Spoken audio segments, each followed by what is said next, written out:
السلام الله عليكم ورحمة الله تعالى وبركاته. نبض وديال واحد نقد داونيسان تيفيga Banaadir ee magaalada Muqdisho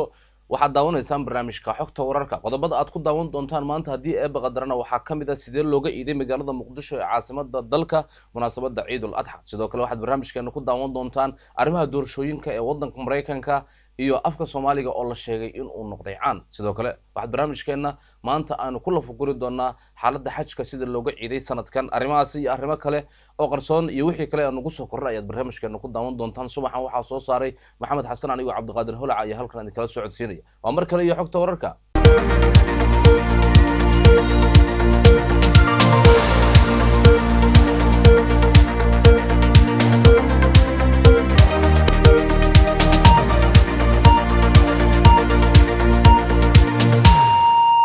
وحاجة داوديال اسكو سو نقد wanaagsan waxaad daawaneysaan barnaamijka xogta wararka oo barqa walba aad ka daawataan TV-ga Banaadir taariikhdu waxa ay ku beegan tahay 31 bisha July ee 7 sanadkuna waa 2020 aynu ku bilownay maanta magaalada Muqdisho ee caasimada dalka sidee baa looga ciiday xog dheeraad ah ayuuna idin sheegnay inaanu idin kaga hayno waxaana booqanay qaybo kamid ah magaalada Muqdisho sida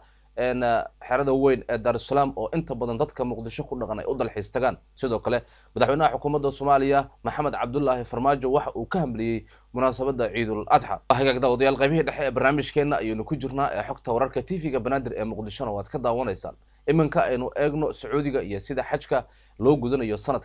sanadkan xajka dalka Sacuudiga waxa loo gudanayaa si ka duwan sanadadii hore ayadoo aad moodo in dadka ay ku timid kala fogaasho isla markaasina ay tix raacayaan tilmaamaha hay'adaha adduunka caafimaadka ay ka gudbiyeen faafidda cudurka COVID-19 amba coronavirus waxaana dadkaasi la sheegay amba sida muuqaalka idin kaga muuqataba aad arkaysaan in ay kala duwan yihiin marka ay gudanayaan xajka iyo marka ay socdaanba sidoo kale Sacuudiga ayaa waxa uu u sheegay dadkaasi inay dhaqan galiyaan arrimaha asagoona sheegay in meelaha laga soo gali karo wadanka Sacuudiga oo dhan lagu sameeyo baaritaano caafimaad dadka dibadda ka imaanaya balse sanadkan ayaa waxa uu muuqdaa sanadkan dadka gudanaya xajka in ay yihiin dad aad u tiro yar sanadkii hore muuqaalo aynu ka soo gudbinay xajka ayaa waxa ay tilmaamayeen in tiro ka badan amba aan la xadidi karin ay xajiyeen sanadkii hore waxaad daawadayaal barnaamijkeena xogta wararka ayaa daawanaysaan wali waxa inoo soo socdo qodobo ay kamid yihiin in afkeena Soomaaliga uu noqday caan isla markaasina ay ku sheekaystaan markay meelaha isugu yimaadaan madaxda adduunka haba ugu badnaatay Afrika balse iminka aynu eegno Mareykanka waxa ka jira arrimo doorashooyin oo waliba aad la isugu khilaafsan yahay oo caalamku indhaha ku hayo balse madaxweynaha wadanka Mareykanka Donald Trump ayaa waxa uu 2 maalmood ka hor ka codsaday xisbiga Jamhuuriga ee Dimuqraadiga in dib loo dhigo doorashada muddo 2 bilood ah balse war ay saaka soo saareen xisbigu ayaa waxa ay ku sheegeen in aysan macquul ahayn in doorashadaasi dib loo dhigo hadalka madaxweynaha Trump ayaa waxa uu u muuqdaa in haddii dib loo dhigo doorashadaasi ay wax walba ku qabsoomi doonaan sidii loogu talagalay iyo xilliga loogu talagalay balse xisbiga Jamhuuriga ayaa waxa uu sheegay in COVID-19 awgees haddii la isku iman waayo isla markaasina lagu codeeyo boosto ay iman karto musuqmaasuq iyo waxyaabo la xiriira oo dhibaato ku keeni kara doorashada wadankaasi Mareykanka waxaad daawadayaal qaybihii ugu dambeeyay ee barnaamijkeena xogta wararka aynu isla soo gaarnay iminka aynu eegno